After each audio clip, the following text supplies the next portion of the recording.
Hello and welcome everyone, this is Calebovitsch coming to you with another episode of Deck Check. This week we are going into the Throne format with one of my recently personal favorites, a deck that is dubbed by the name of Spellcrag, which is a Skycrag, i.e. fire primal, or rather primal fire deck that relies heavily on burn spells and Prodigious Sorcery. What is it about? I'll tell you in a moment. So what you see before your eyes is my version of the Spellcrag deck. It is not my personal brew from top to bottom. This is rather something that I have attuned to my interests. I got a couple of lists from a couple of different people, so it's hard for me to tell where did it all start, but I'm going to tell you a couple of influences here anyway. So the general gameplay of this deck is similar to what you might call a unitless deck. This is like almost a primal, almost monoprimal control deck with a couple of fire elements in here as well. Relies on controlling the opponent's units on the board with burn spells and permafrosts and other kinds of removal, draws a ton of cards to generate a card advantage for you, and finishes the game off with throwing burn spells at the enemy face, especially those with double damage thanks to the newest addition to the deck from the latest Flame of Zalta expansion, that is called Prodigious Sorcery. So yes, it almost plays as a unitless deck because out of 12 units that this deck has, 8 of them have Aegis, so it's very difficult usually to remove them from play, and 4 of them are not really units. Maybe let me tell you a bit more about what the deck itself is running.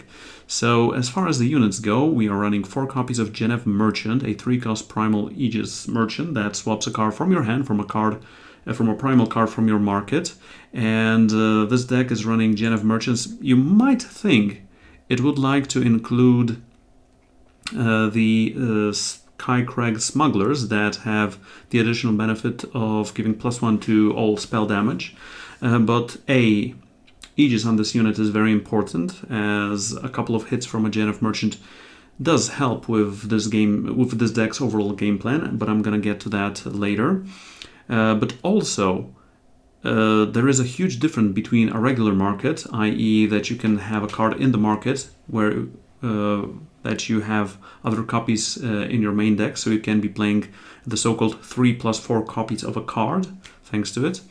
And also doesn't really need red cards in the market. So yes, I mean the market on the most part has just additional copies of the highest impact cards from the main deck and a couple of situational ones as well.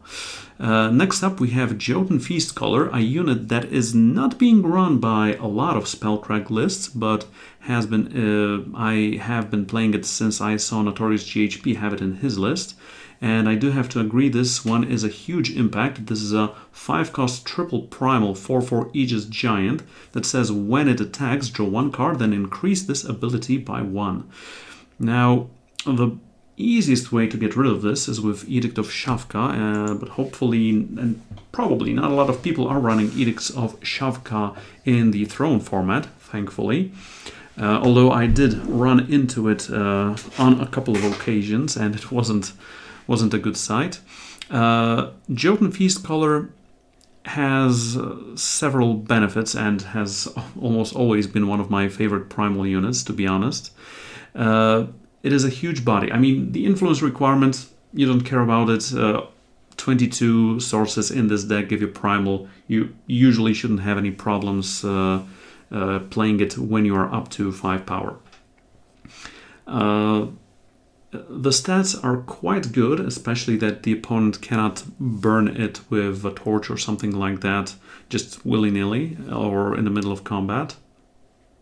But they need more sources of destruction to get rid of it, so it's usually at least a 2-for-1 if the opponent is using a removal and a removal, or a unit and a buff.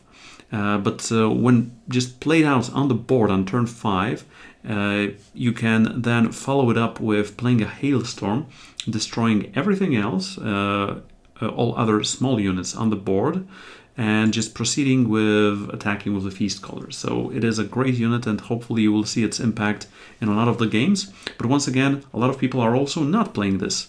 Why? I mean, they might prefer rereads to that, but I'm gonna get to other card choices later. Next up, we have 4 copies of Jotun Hurler. Not all people are running 4 copies. Some are running 3 copies or 2 copies. So this is a 5-cost 3/3 primal giant that has the fate mechanic. So when you draw it, you get to create and draw a snowball. But I remember someone in my Twitch chat described this card slightly better.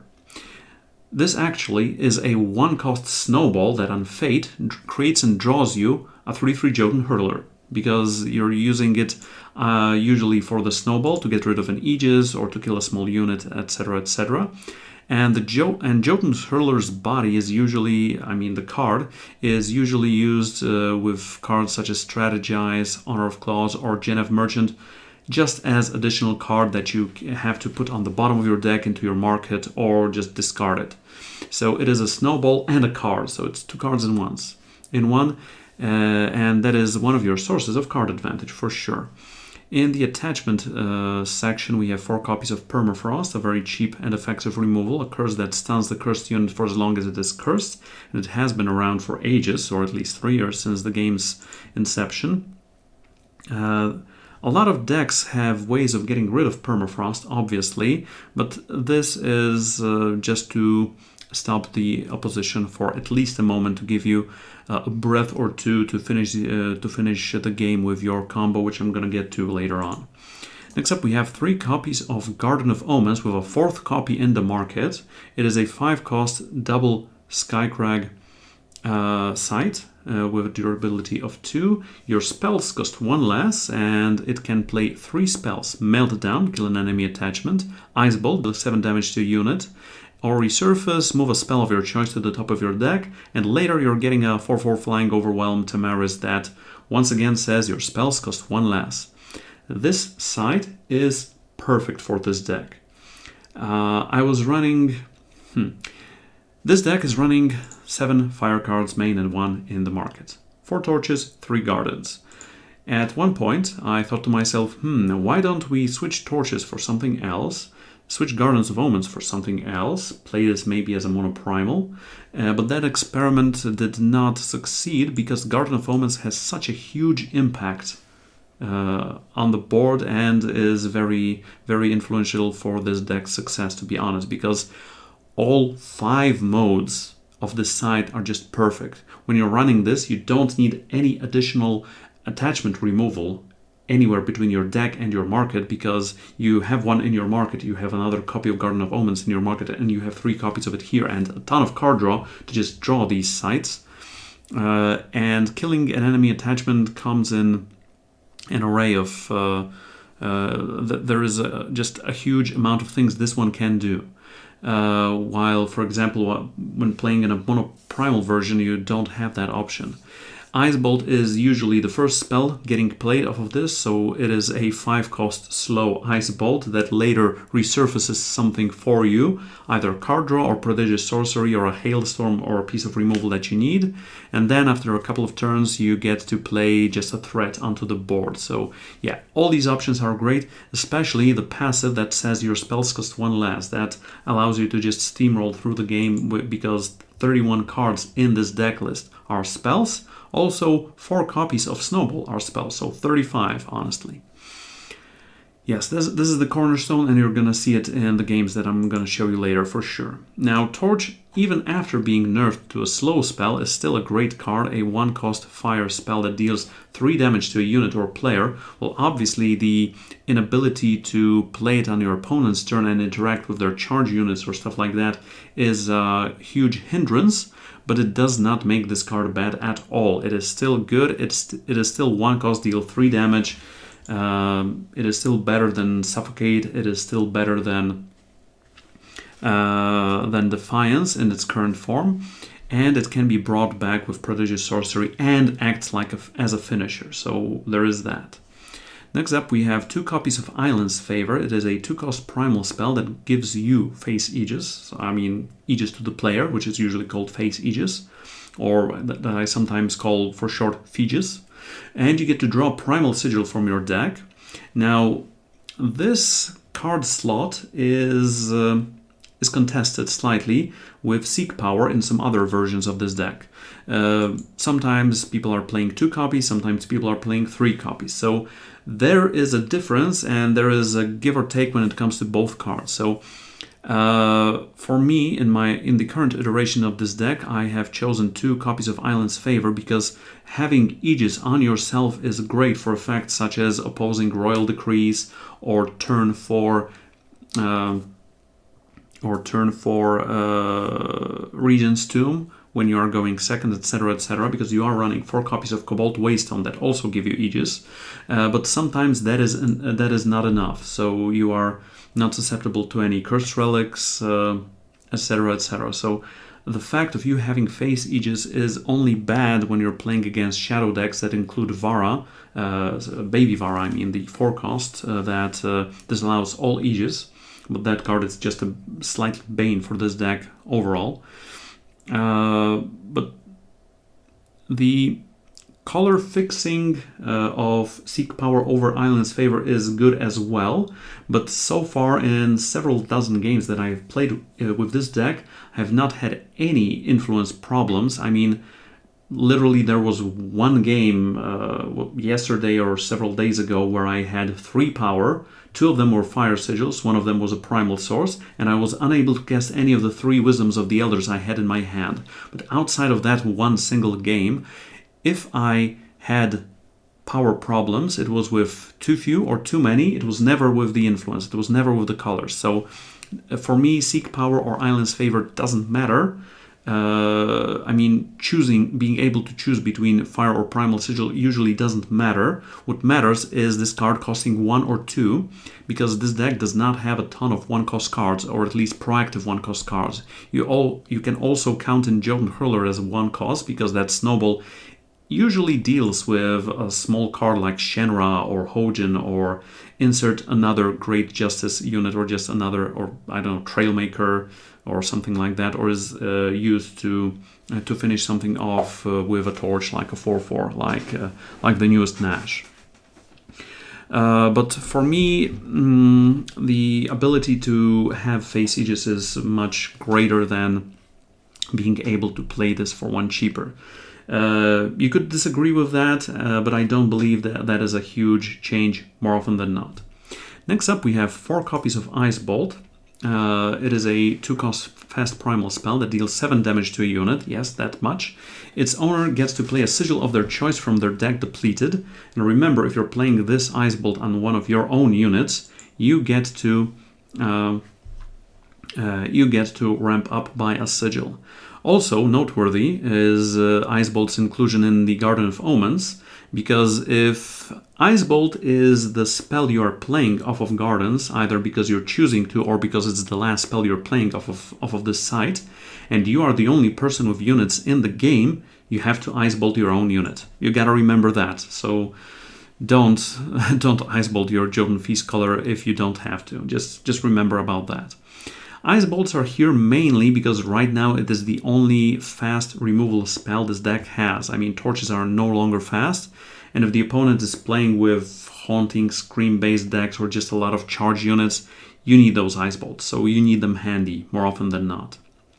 Next up, 4 copies of Static Bolt, and this is one of the centerpieces of the deck as well, and one of the ways this deck is usually winning. It is a 2-cost primal slow spell that deals 1 damage to anything, and remember, this is also a card that can deal with sites.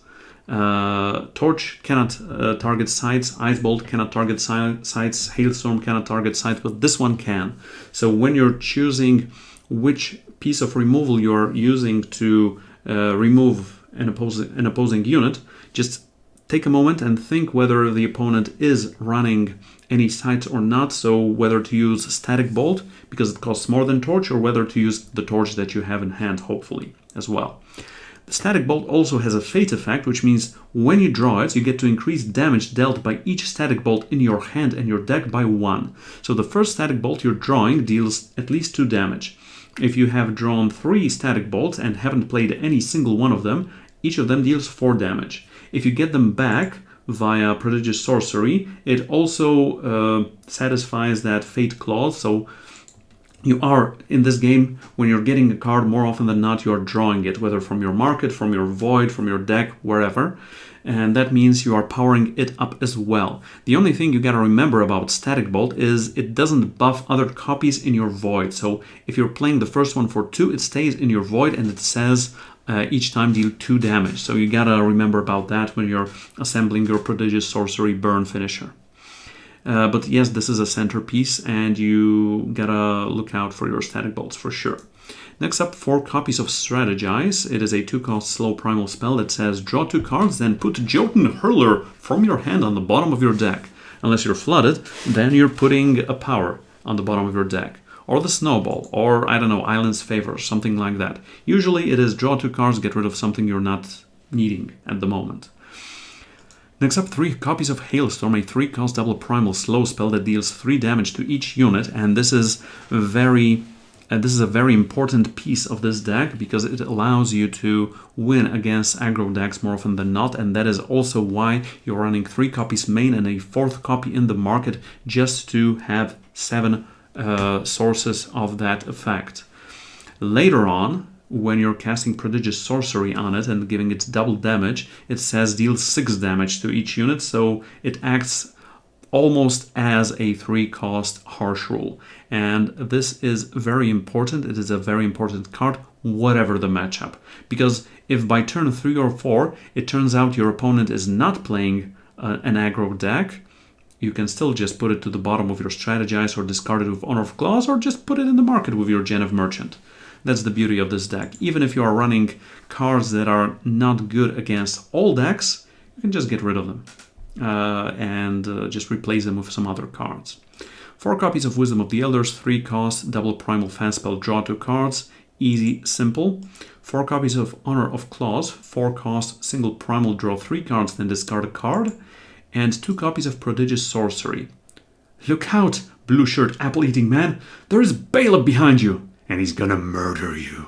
Or maybe he's gonna help you murder the opponent, because this is such a great spell. This is one of the better rares and deck-defining rares from the Flame of Zelda, because I do not believe this deck would be so popular without Prodigious Sorcery. It's a 5-cost double primal fast spell, and you gotta remember this is a fast spell. You can use it during your opponent's turn. It says draw 2 spells that deal damage from your void, and on Decimate, which means if you sacrifice 1 maximum power, they get double damage permanently. So right now I'm gonna tell you how the combo of this deck works. You draw a static bolt, you draw another static bolt. That means each static bolt deals 3 damage to your opponent. You deal 3 and 3 damage to your opponent goes down by 6. You play Prodigious Sorcery with Decimate to get your first, and Prodigious Sorcery, when it gets cards from your void, the first one you click you're gonna get as the first card, and the second one you're clicking you're getting as the second card. So you gotta remember that, because that can be more important than you might think. In certain specific scenarios, usually doesn't matter, but sometimes it does matter, especially on static bolts. So you are playing your Prodigious Sorcery with Decimate. You're getting a static bolt to your hand. It triggers Fate, so it deals 4 damage and double damage. Then you're drawing the second static bolt. It gets upped from 3 that it had in your void to a 4 and buffs the first one you took to a 5, and both deal double damage. So it's 5 double damage and 4 double damage, which is 18. So you dealt 6. You're dealing 18, that is 24, that is almost your opponent's life total. What you need is a Snowball, or a Torch, or an attack with Gen of Merchant, more often than not. If you played the first static bolt as 2, you need slightly more damage, because that's 5 in the beginning, and then you are getting it 5 plus 3, that is 8 times 2, that is 16. So that is in total 21, so you need 4 additional damage if you played the first static bolt on 2, for 2 damage. You also got to remember that if you're using Prodigious Sorcery with Decimate and giving double damage to a spell, to a damage dealing spell, you give it double damage permanently. So if you play a second Prodigious Sorcery and grabbing the same cards with double damage, you don't need to decimate for the second time. They still have that double damage. That is also important for versions that are running the card Reread that grabs you a spell from your void as well. So yes, there you have it. You just have to try controlling the board, drawing hopefully at least 2 static bolts, and remember Garden of Omens gives you Resurface, which moves a spell of your choice to the top of your deck, which can be a static bolt. More often than not, it is a static bolt, a Hailstorm, an Honor of Claws, or a Prodigious Sorcery, because those are usually the cards you need. And even if you're not using static bolts, torches costing 1 or 0 with Garden of Omens and dealing 6 damage are a fast way to win the game as well. So you're just pinging the opponent, attacking them with Aegis units, or playing Torch on them, or just hoping they deal damage to themselves via emblems or stuff like that. And you get to deal around 25 damage to them via double damage dealing spells. But fret not if the opponent gains a couple of life points. Doesn't matter, it's just a second Prodigious Sorcery away. I've had an opponent be on 39 health at one point, and just Prodigious Sorcery, burn, Prodigious Sorcery, burn, bye. I mean, if you're returning those static bolts for the second time, remember, fate triggers once again, or twice again. We are finishing the power base of this deck off with 25 pieces of power, 3 Fire Sigils, 6 Primal Sigils, 3 copies of Cobalt Waystone, and these are really a great addition here. 4 copies of Crest of Fury, 4 Seeds of Fury, 4 Spellcrag Insignias, and you don't need any Spellcrag banners because A, they more often than not come into play depleted because you're not running a lot of units, especially no cheap ones, and B, you only need 3 Primal for Jotun Feast Color, and you have 22 Primal sources, and you just need 1 fire for a Torch and 2 fire for a Garden of Omens, and that's not a lot. As I said, almost no influence problems in this deck, maybe 1 in 50 games or something like that. I'm not talking about power problems in general, drawing too few or too much power. I'm just saying about the colors themselves. I've even seen some versions running as low as 2 Fire Sigils and the rest Primal or Spellcrag. Now, at the end, let's go for the market. We have 1 copy of Royal Decree. If you are suspecting the opponent is playing a mid-range or a controlling deck, you usually are going turn 3 Gen of Merchant for this puppy. For your Royal Decree, you get to transform a non-power card in the enemy hand into a Seek Power. And on Onslaught, you get to transform each other copy in their hand and deck as well. Remember, their void is untouched by this effect.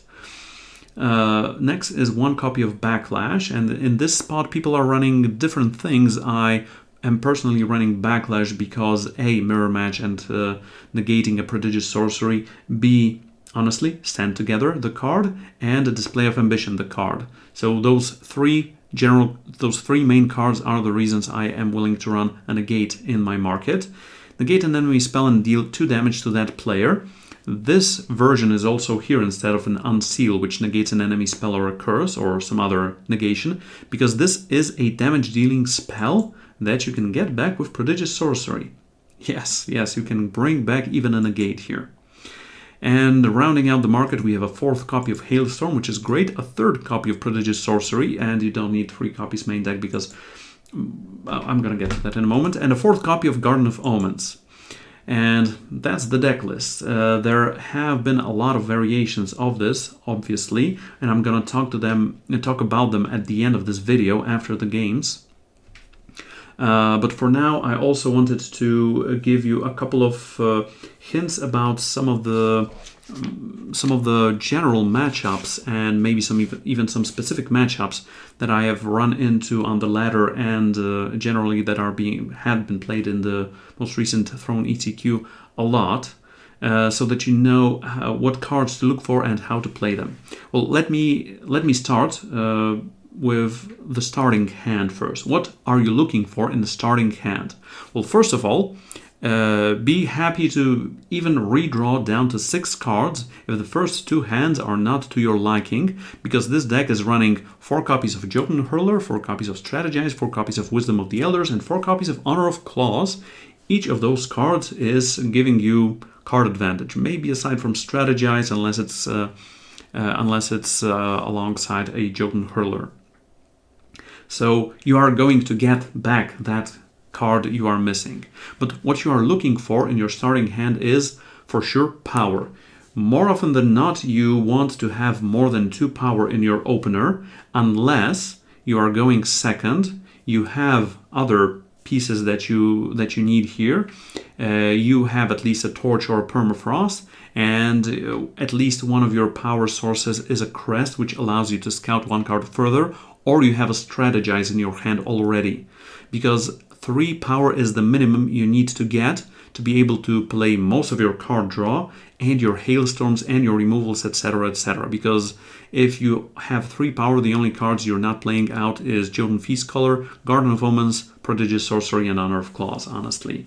And the first stage of the game is about controlling the board, controlling the battlefield, which is the second point, what you need in your hand. Early board interaction. Whether it is even just a snowball from Jotun Hurler, or a torch, or a permafrost, you need at least one of those cards, or a hailstorm, especially if you're going first. And hailstorm, if you have a hailstorm in your starting hand and don't have a permafrost or a torch, you're almost always happy, because hailstorm is such a great card in the current metagame. The third piece that you need in your starting hand is usually a piece of card draw or card filtering, so usually at least a strategize or Wisdom of the Elders, or Honor of Claws if your starting hand has at least 4 power sources. And by power sources I mean both power cards and Islands Favors. So what you need is usually at least 3 power, at least 1 piece of card draw, and at least 1 piece of early game interaction. Preferably more, obviously, but yeah, that is a definition of my good starting hand. And the categories I have already told. So we have 12 pieces of card draw, 12 pieces of early interaction, and a ton of even more because hailstorm, and 25 power. So yeah, there you have it. Now as for the matchups. I wanted to start with Combrai aggro, and generally other aggro decks as well. Such as, for example, Stone Scar. In those matchups, you have to control the board from the earliest turns, especially if you know that your opponent is on such a deck. You need a torch or a permafrost in your opening hand, and either a hailstorm or a Gen of Merchant that can grab your hailstorm. You need them more often than not, and then you need to just take a look at your health total. Against Stone Scar, you prefer having a face Aegis so they cannot burn you or have to waste a torch at least to get through your face Aegis, because those versions are usually not running Vara lately, at least not to my knowledge. Yeah, you just gotta control the board. Against Stone Scar, you need to watch out for Bandit Queen on a white board. Against Combrai aggro, you need to watch for Stand Together on a white board. So do not allow them to have a lot of units in play. Just try to snipe each and every one off when you can, just leaving it max 1 in play, because Stand Together on 1 unit is not a huge deal. Bandit Queen on 1 unit is not a huge deal as well. Also, remember that Chargers and Burn Spells, in the case of Stone Scar, can be a lot of reach. And try and figure out what stops the opponents have. So for example, in Combrai aggro, whether they have Finest Hour or Armory's Choice or Stand Together, depending on their stops at a certain threshold of power. And in Stone Scar as well, but I don't think Stone Scar has a lot of fast spells these days, with Torch being slow. Another card you need to watch out from those decks, from Combrai aggro, is Sycalis. If Combrai aggro can get you low enough, Sycalis is a card that you cannot get rid of when they are playing it. Even if you have an Ice Bolt, it is still it has charge, it has overwhelm, it is immune to damage on the turn the opponent is playing it. So the only thing you can do is chump block. Which means against Combray aggro, if you are low enough and you have a Jotun Feast color in play, sometimes it is better to not attack with it, especially if you can, if you have some of your tools assembled or ready to get assembled, like Prodigious Sorcery and Static Bolts, and you just need some time to burn the opponent out. But these are usually quite easy matchups, especially if you have a decent starting hand against them. As for the mirror match, the cards that matter the most are Royal Decree from the market, Prodigious Sorcery, and Garden, obviously. So try and have your Static Bolts in your hand to get rid of the opponent's Garden of Omens. But also be wary when the opponent is playing a Genève Merchant, because if, at least for this version, if the opponent Royal Decrees your Static Bolts away, usually it is much harder for you to win the game. Remember, Royal Decree does not hurt the cards in your void, which means if you have already played a Static Bolt, then you're just scot-free. If they happen to catch you with your hand in the Static Bolt jar, and you have still one in hand and no played, and you don't have any face Aegis, and they take them away, well, it is going to be much harder to burn them away with just torches. I mean, yeah, at least this version has also Jotun Feast colors. Also, other versions of Spellcrag are running one copy of Channel the Tempest, either main deck or in the market, or 1 and 1. And that is another card you might want to include in this deck, but once again, I'm going to get back to additional copies of different choices of cards later. This version, in my opinion, has a slight edge over other versions of Spellcrag decks because it is running 4 copies of Jotun Feast color. And if you land it on turn 5 and can attack with it at least once, that means the opponent's health total goes down, and you're drawing another card, and the opponent still has to get rid of it. So there is that. If you are playing against Firetime Justice, aka Grot of Ramp, up into Zoltar Arcanum, etc., etc., it is very important for you to get rid of all their early rampers. So if they are playing Aurelian Merchant, just torch that sucker. If they have a Power Stone in play, when you're playing Garden of Omens, just melt it down before resurfacing. You don't want them to go up on power. If they stumble on power, it gives you much more time to assemble your Prodigious Sorcery, Static Bolts, and just burn them away. Also, it is a very winnable matchup. Also, gotta remember that the opponent is playing some cards that can trick you or your Garden of Omens. Remember, they are playing Praxis Smugglers, which are 2/3 charge. So if you have an empty board, just remember they can get rid of your garden. Also, they are usually running Pride Leaders, Saber-Tooth Pride Leaders they are called, I believe, the 3/5 double time ambush kitties that either get rid of an opposing relic or gain 3 health to a player. So be wary, not attack with a Genève Merchant if the opponent has power up for a kitty. Okay? Just do that for me. The last matchup I wanted to talk about slightly is Winchest, aka Fire Justice Shadow, aka the deck that is still overrepresented after having received like 10, give or take, nerfs. So yeah, that's a huge plague. In theory, that deck is quite slow and grindy, and that deck is better against unit-based decks, but at least the version I was running in the ECQ and the version that a couple of other people from Team Rankstar were running, or technically at the point of recording this video are still running at the Throne ECQ, have a couple of cards that are problematic for Spellcrag, at least in my opinion. I believe not a lot of people are playing Eclipse Dragon, but Eclipse Dragon is a way for the opponent to get rid of your Garden of Omens, same as Rizan. And Rizan is a huge deal, especially if it has lifesteal, especially if it was Icariad. Other problematic cards are Vara and Icaria, whether it is being played main deck or in the market. So most of the unit base of that deck just hurts you. Removal does not, but the unit base does. Especially that those decks are running just 8 smugglers into their turn 4 Regent's Tomb. So you also gotta remember about that. So if you can assemble an Island's Favor and have Fate's Aegis, or you are going first and you are able to Cobalt Waystone on turn 4 and give yourself Fate's Aegis, that is good. That is very good indeed. But in other cases, yeah, you just prepare yourself. If you, for example, are going second and you have a Gen of Merchant, you can just merchant an important spell away to your market. Just have your hand without any spells, if it's possible. I mean, it's difficult, but it's possible.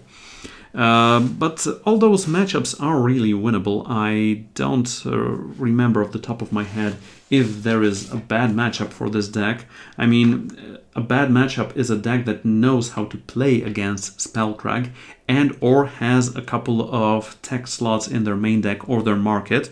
For example, if they're running a full complement of Royal Decrees, you might be in trouble or stuff like that. But generally, I mean, sure, I have played against an Ixen Armory deck recently that just did not do a lot on the board, but marketed out for a card, and then on turn played Scourge of Frostholm, a huge unit that says the opponent can't play any spells. And well, aside from running a couple of Permafrost and attacking them with Jotun Feast colors for 1,000,000 turns, yeah, that's not really possible to win against that. But those are really the outliers. There are several cards that hurt this deck, but this deck is still huge and can win a ton of games, and I'm gonna show that to you right now. And here we go, the first opponent. And this hand does have a lot of power, has early interaction, has semi-card draw in the crest, and has a merchant which can get us either a Hailstorm, usually Royal Decree, Hailstorm, Garden of Omens. These are the 3 cards that we're usually getting at the start of the game if we are playing merchant on 3. Now the opponent has 2 fate effects or echo effects, which is okay. Garden of Omens is a great card, and we just have to keep it all the time. Also, the threshold of early game interaction is lower when you're going first because your more expensive spells are also interaction. There, I mean, you can Hailstorm into an opponent's 1 and 2 drop. Okay, that's a Treasure Trove, which means the opponent has a Joe in hand. At least one of them is a Joe. And we are going for Merchant and taking Hurler away and getting a Royal Decree now because we already have our Garden of Omens.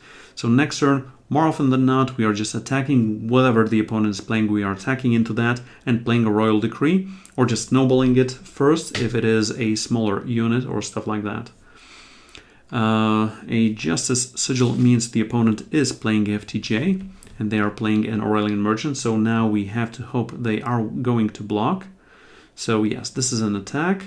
The opponent is gonna try and trick us by clicking on block and not blocking, a trick I am sometimes employing as well. And they have Joe, Age-Worn Vestige, Stormhold Knife, and a Treasure Trove, and they are saying very impressive. So they probably, I mean, they have played 1 Treasure Trove already and have a Joe in hand, which means they marketed out a Joe. So even if we get rid of Joes, which are just too expensive and too late game-ish, and usually don't matter, so no, the question was which weapon to get rid of, and I have chosen to get rid of the weapon with higher armor. Now the opponent is probably going to play that, I mean, they played a Seek Power, which means they have another green source more often than not. So I am willing to just attack with these units, let them play Stormhold Knife, and after they play their Stormhold Knife, I'm gonna Garden of Omens and melt it down. So I am not running any other units here right now. And once again, the second Jotun Hurler also has the mission of getting to the bottom of our deck, or to the market. So yeah, that is its fate. Alright. This is getting destroyed. We are getting a Static Bolt, and Garden of Omens first order of business, melting down the opponent's knife, which also gets rid of their armor. So it is like a torch to their face off of the garden. Now, hopefully they cannot get rid of the garden, but even if they do, we have a second one. No, they do not. So right now, I believe I'm going to resurface because ice bolting the opposing unit doesn't achieve anything. It is getting rid of a power for them and getting us a power. But yes, I put a static bolt on the top of my deck because I have another Garden of Omens there, and I can use the resurface of that one to get rid of to get a Prodigious Sorcery and to burn the opponent away.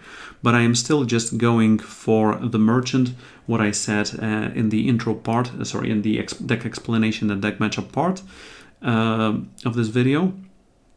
Because, yeah, the opponent's deck is very power intense and we just need to slow them down. They are already down to 21. And that is quite good for us. And we had to play that card right now because if we allow the opponent to hit us, the Wisdom of the Elders would just cost 3 and we would be in the woods right now. Now what we can do is play Garden of Omens and Static Bolt their Charger and play a power.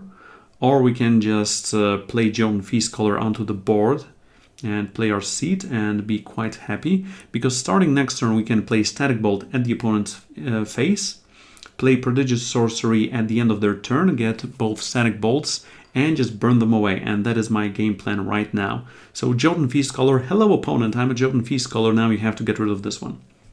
That's what I'm doing right now. Also, now that I think of it, I should have discarded their, or rather gotten permanently rid of their Stormhold knives instead of their Age-worn Vestiges, because the Vestige A is more difficult to cast, B is not cheap at some times, and well, yeah, you know. Alright, now this means I can play Garden of Omens and Ice Bolt opponent's Joe, and I'm also going to play Strategize and Static Bolt. Strategize first to draw 2 cards and get something to the bottom, like this Jotun Feastcaller that we're not going to be needing. Playing Static Bolt even on this opposing unit. Now we can just attack with Feastcaller. That is either 3 to the face or 4 to their face, and 4 to their face is even better. And next turn, if they don't get rid of our Garden of Omens, we can Prodigious Sorcery back those 2 Static Bolts. One is going to deal 10, the other one is going to deal 8 damage, so that is going to be it. And we will have access to 9 power, which is 5 for Prodigious Sorcery, and 2 and 2 for those bolts. And that is going to be probably game over for Mr. Max Gen. Sure, we can take the 2 damage. Because right now, the opponent also has depleted all what they're doing. And with Prodigious Sorcery in this matchup, you just gotta remember that the opponent is sometimes playing Edict of Grotov in their market, so be careful not to run into that. And the first bolt is dealing 10, the other one is dealing 8, and it is the end of game number 1.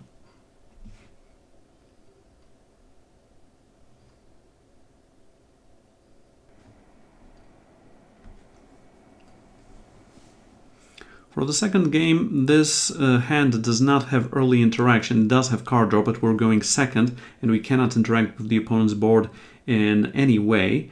This hand is slightly better, but I would prefer to have something more, at least a torch in hand or a permafrost.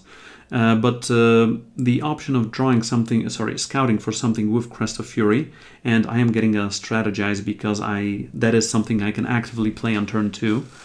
We always have an option of going Gen of Merchant for a Hailstorm. And remember, in the second hand, we are not as nitpicky as in the first hand. Now, I opted to go with Prodigious Sorcery on the bottom of the deck because A, I am running a second copy somewhere in the deck, and B, we can always get it with another Merchant, or we can get it with Resurface from Garden of Omens. And if the opponent's playing Hur, they can be playing an aggressive deck, they can be playing a mid-range deck, they can be playing a control deck. But if they're not playing anything by turn 3, Royal Decree is what I'm going for. Now a Gen of Merchant of their own, which means I'm just going to attack into them and play my own Royal Decree. If they block, if they don't block, right now I do not care.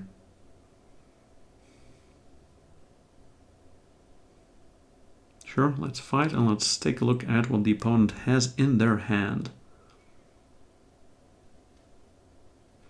It is Korovyat Palace, Defiance, Harshul, and Strategize. Now I'm going to pause here for a moment and just tell you how much I love this deck being unitless, almost. Defiance does not hurt us at all. Harshul usually does not hurt us because the opponent needs to play 2 such things to kill 1 Jotun Feast color and you're not overextending on the board.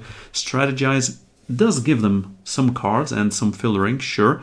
And right now we don't have to just go for the Harshul. We can just go for their card advantage, aka Korovyat Palace. And that is what we're going for. I don't know if they marketed for it or not. Probably yes, which means they have 0 copies of it anywhere else. Unless they still have one in the market because they did not go for it or just marketed one out or something like that. There is a ton of options here. And yes, they are going for Strategize. They are probably putting Defiance on the bottom of their deck. They are playing that Seek Power, sure. But what we can do right now is get mega super aggro proactive with Jotun Feast color on turn 5. And against mid-range decks, against control decks, this is one of the best plays ever. Because the opponent either has to use up their turn to get rid of it, or we are dealing damage to them and we are starting up some sort of card advantage.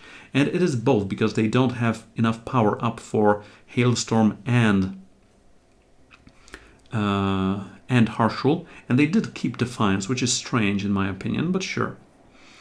Now what I'm going for is just play Honor of Claws. In this case you can play card draw before playing your power because you can draw one of your crests, and as usual you're just getting rid of the thing that was attached to your snowball. Now the opponent still has to get rid of that Jotun Feast color. They have already used up 2 cards and we still have drawn 1 card off of it. Svetya's Sanctum. What we need right now for Svetya's Sanctum is playing Gen of Merchant and getting Garden of Omens from our market, because the opponent still probably has their Harshul in hand, but remember Gen of Merchant has Aegis, so it does not matter. I opted to discard a Permafrost and switch Hailstorm to the market because this opponent is not running small units at all. And next turn is just going to be Garden of Omens, Melt It Down, that's Svetya's Sanctum, and Wisdom of the Elders at the end of their turn, or even on our turn. So this is going to be pretty easy in my opinion. Into Garden of Omens, into Meltdown, into probably playing Wisdom of the Elders now, because we can get... oh, I just opted not to do anything. But playing Wisdom of the Elders main turn also has a couple of benefits, because you can draw into a crest, which is scouting for an additional card, which is always good. Now the opponent went for something. We don't know what that is, but there is an Ice Bolt in this unit's future. And we are playing Wisdom of the Elders now, grabbing a torch, grabbing Face, Aegis, Power, and that is all good. Another Wisdom of the Elders, and right now we are just going for Resurface and getting up another Static Bolt or a Prodigious Sorcery, and I did opt for Prodigious Sorcery. So yes, opting to torch that one because this Static Bolt is still quite small. We are getting a Prodigious Sorcery and a Snowball and a Hurler. Grabbing Face, Aegis, and usually I'm not playing Jotun Hurlers out, but here in this spot we don't have anything better to do with our power. We are not winning with Prodigious Sorcery yet, and we have a ton of power and our Garden to do that. And I mean, we do have to play Ice Bolt in a moment, so it's better to get rid of a 2/2 than a 3/3 and attack the opponent for 3 while getting our additional power. And one might think this is a downside right now, but sometimes playing Ice Bolt on your unit is unfortunately necessary, especially if you are stuck on power early in the game. This late in the game, it sometimes also helps with going OTK on the combo. OTK being the obvious abbreviation of one turn kill. So let's Ice Bolt our own unit, because why not? Get one of those sigils, tag the opponent, and the question is, can we burn them out right now? We have just a torch there. The opponent's playing an Ice Bolt of their own. Sure, thank you. So this is going to be probably Jotun.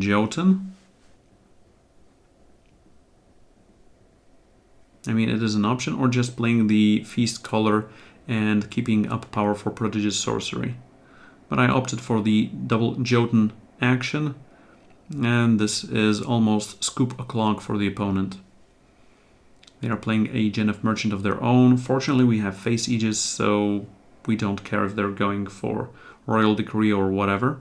Unless they have a Snowball in hand also, then they are just getting rid of our Prodigious Sorcery, but we do have 2 units, and yeah, the opponent just gives up now. This is another victory for Spellcrag. Game number 3. And this is maybe not a perfect hand, but a great hand nonetheless. We have early interaction, we have power, we have card draw. Doesn't matter if we're going second or not.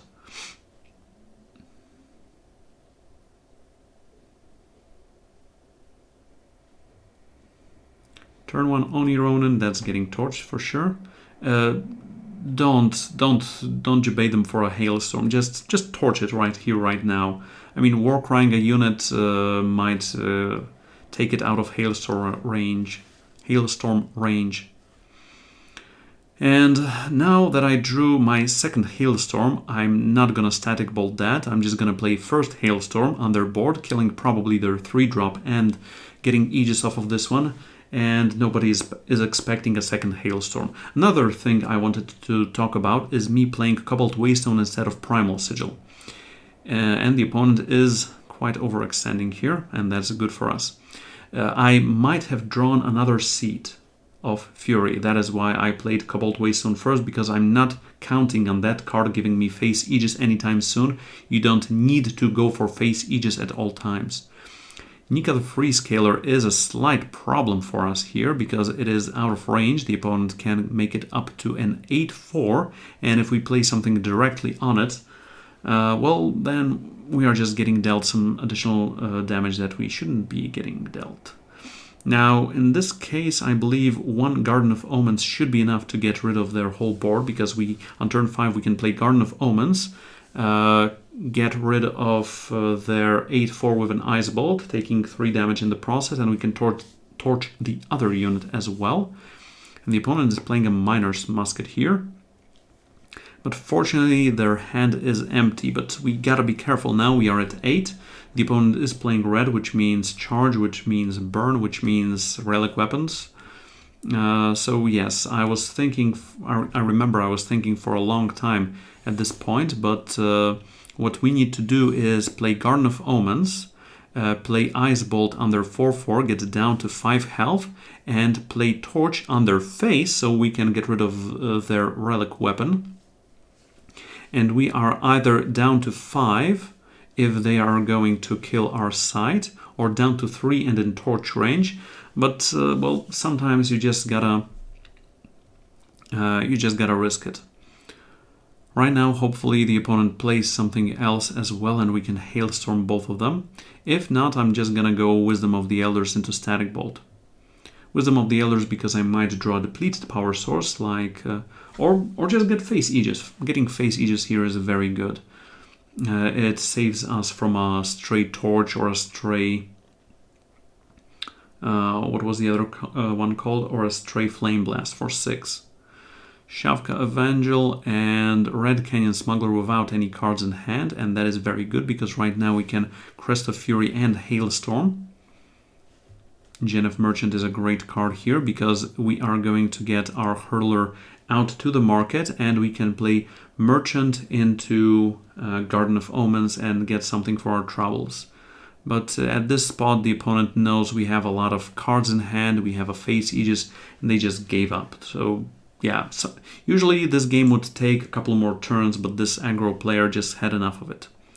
And right now, let's go for a bonus game. Alrighty, opponent number 4. There is power, there is early interaction, there is card draw. I am willing to keep this hand. And as you might have seen it in all the games, if I did not have any power issues, I did not have any color issues as well. Almost at any times.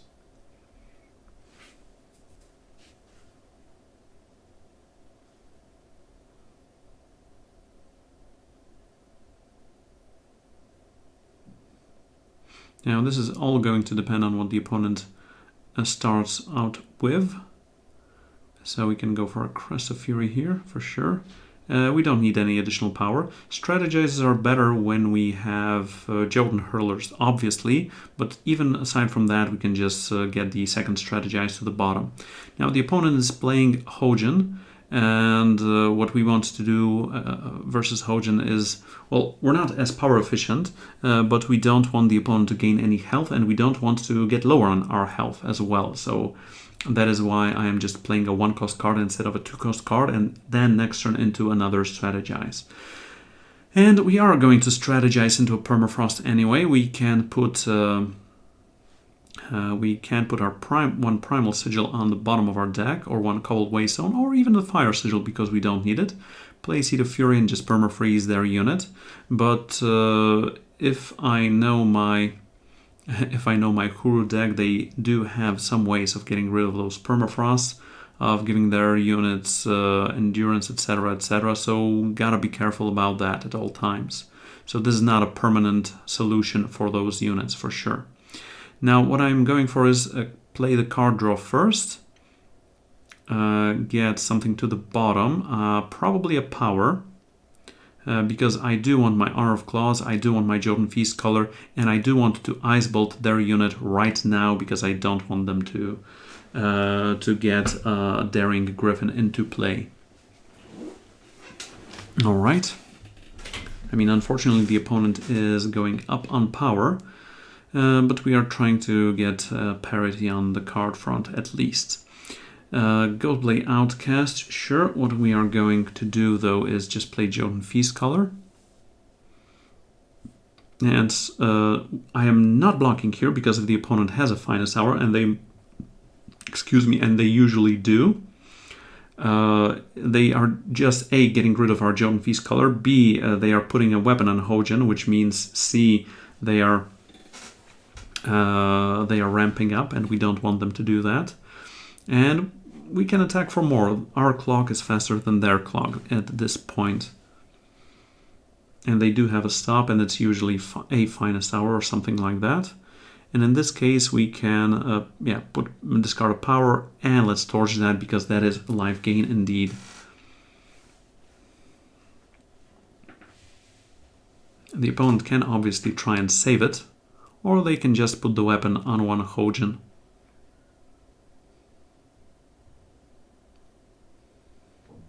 And that is also why, more often than not, you want to get rid of those Hojins when you can.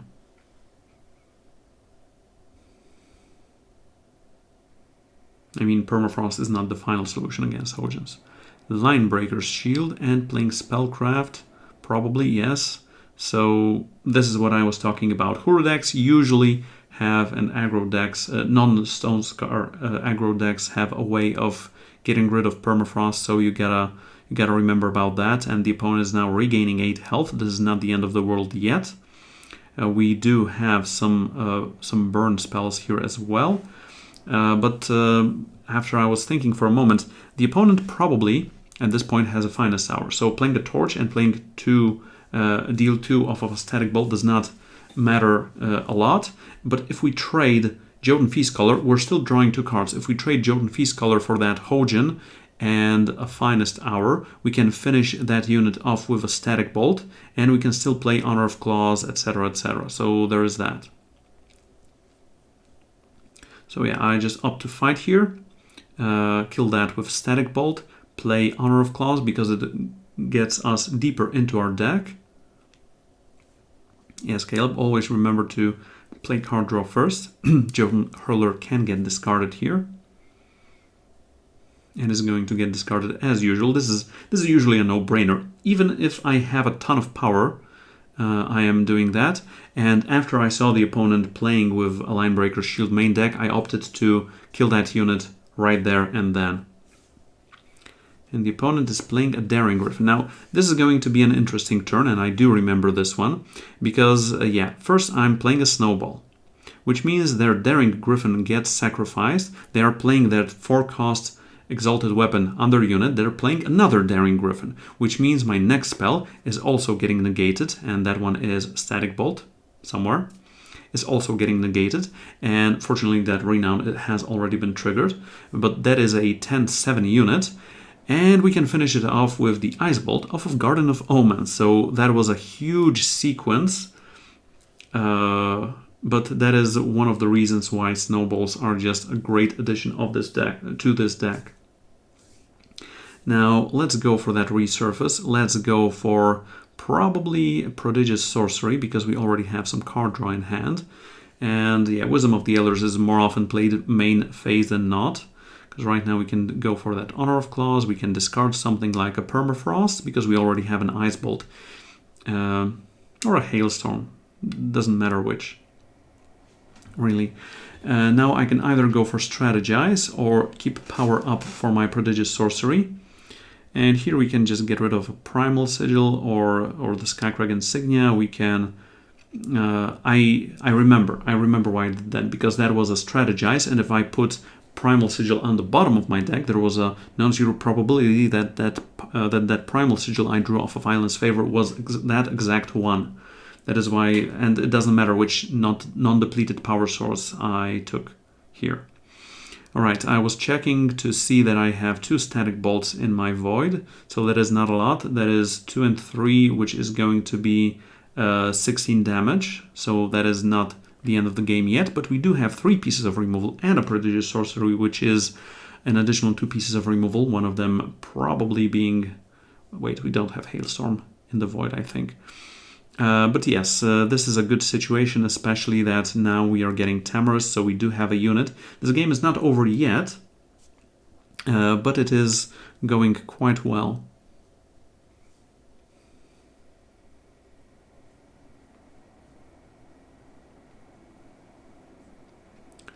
Anya Arctic Sheriff. Now, I remember this game, and I remember I made a huge error in this one, because I Ice Bolted here,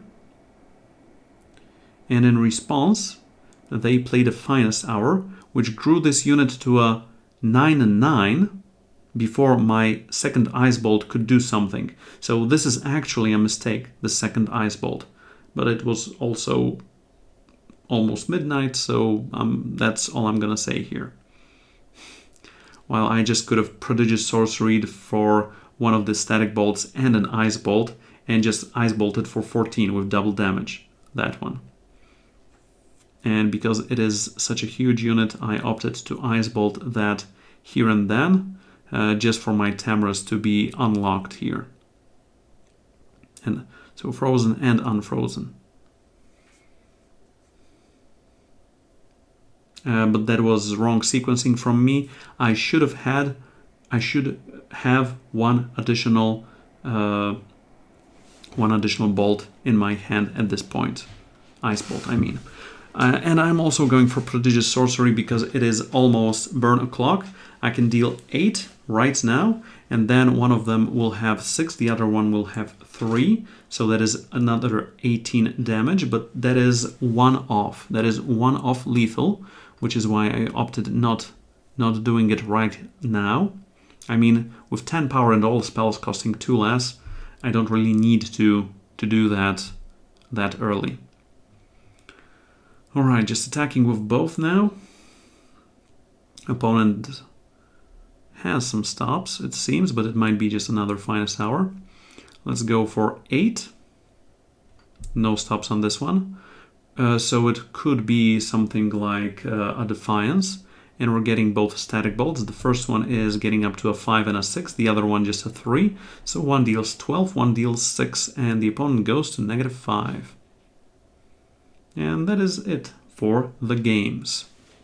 Now let's get back on up top and talk about some other things you can do with this deck, some other card choices.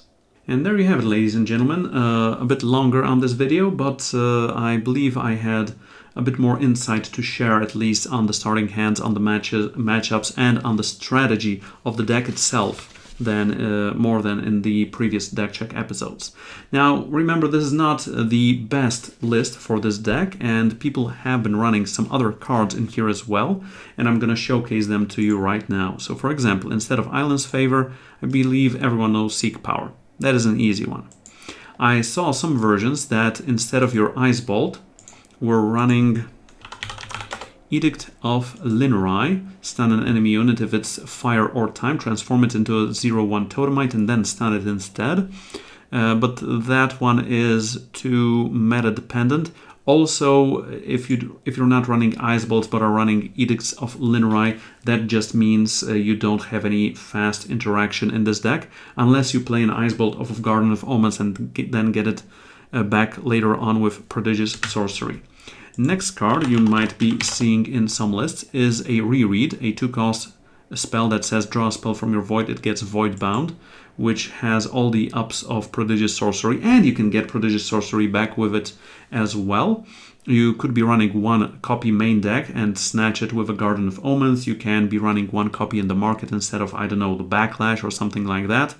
I opted to just go for the raw 0 rereads because, if I need to combo, I usually can combo because I am so deep in card advantage. Another card people are playing is Channel the Tempest. It is a 9-cost quadruple primal spell that says draw 3 cards, then deal damage equal to the number of cards in your hand to a target. Could be a side, could be a player, could be a unit, doesn't matter. I saw people playing either one main, one market, or both. In theory, I believe I should be playing one copy of this main deck instead of probably one Strategize or one Honor of Claws for the cases where the game is prolonged and I have an option of just drawing it off of my garden and have enough power, or if the opponent somehow gets rid of all my static bolts as your additional kill condition.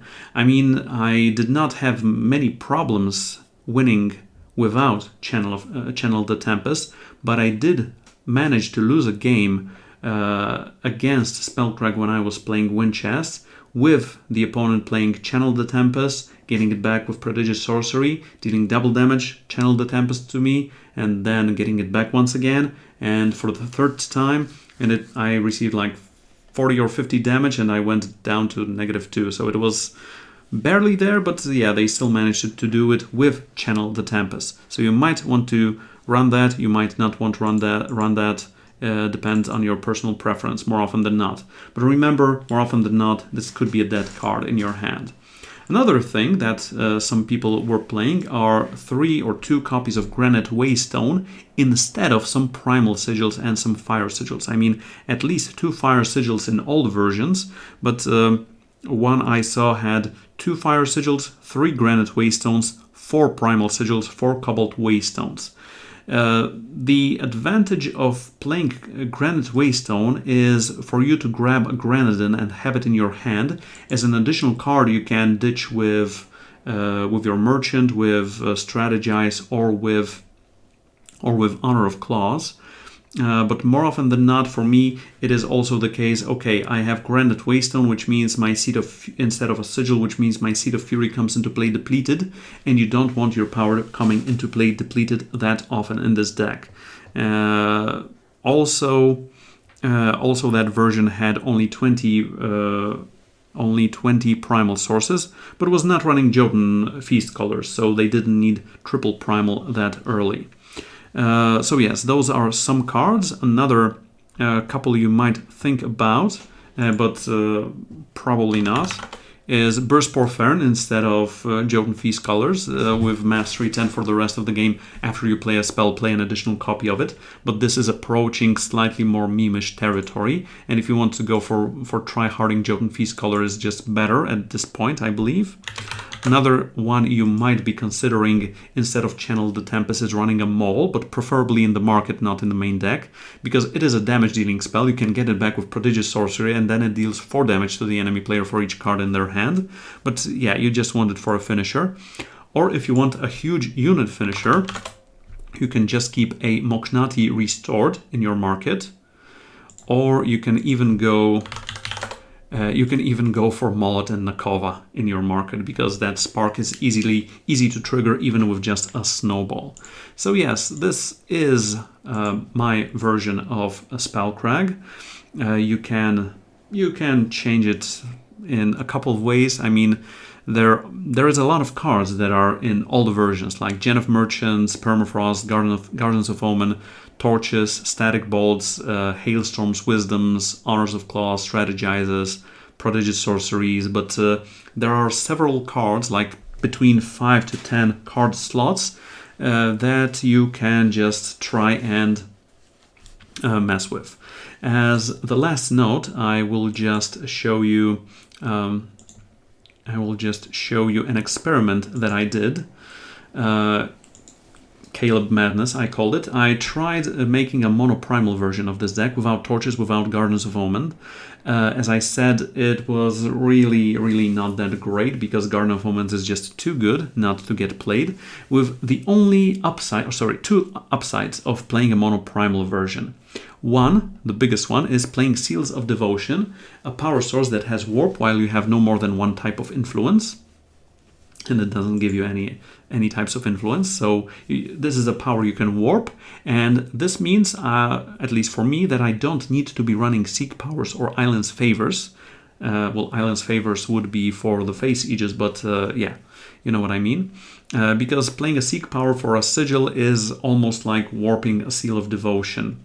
I mean, if you math it out, it's probably not that one-to-one, but that's a similarity at least. Instead of Torches, I'm playing Snow Peltings, and I'm running additional Edicts of Linrai instead of those Seek Powers. So those 4 Torches and 2 Island's Favors are these slots here. And instead of Gardens of Omen, I'm playing 3 copies of Reread Main, and that Garden of Omens in the market was changed for a Burstpore Fern. But believe me, if you want to go more meme-ish, sure, try this version out. I will link it in the description below as well. But Garden of Omens is such a huge powerhouse that you should be running the 2-color version, just that. Okay, I'm gonna leave it at that note. Thank you very much for watching, everyone. I hope you did enjoy it, and I hope you can make it to Master Enthroned with one of those deck lists. If with this one, then it's gonna bring you even more fun. Because losing to monoprimal, what? Anyway, I would also like to thank the sponsors of this video, TeamRankstar.com, your best sources for strategy articles and guides for card games such as Eternal Card Game, Teppen, Mythgard, Gwent, Magic the Gathering, and Hearthstone. I would also like to thank Inked Gaming, customize your game with your style, Acquire, and OP Seat. This is going to be it for Calebovitsch for now. Take care, have a great day, and see you in a while.